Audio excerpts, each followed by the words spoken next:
मोहब्बत लंबा समय तक प्यार पहले न होत रहे। लैला मजनू के प्यार रहे। लैला के ताबड़ समारा जा तो मजनू पर चिन्हा हो जाता रहे। मजनू के डांड पर कोड़ा से मारा जा लैला पर चिन्हा हो जा।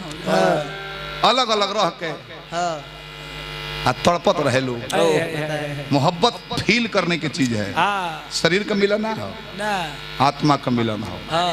कहने के लिए बहुत मेले हैं, पर किसी एक चहेते के बिना सारे मेले में भी हम अकेले हैं।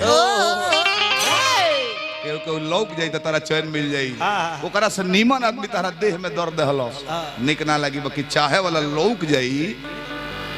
कहले लगैत्री बाबा की लैला के कुकुर के भी देखस मजनू नु तो उतने प्यार से बोलो सुनका से ते दिल फील कर। अच्छा मीठा कैसा लगल भैया? कैसा लगल? मीठ लगला।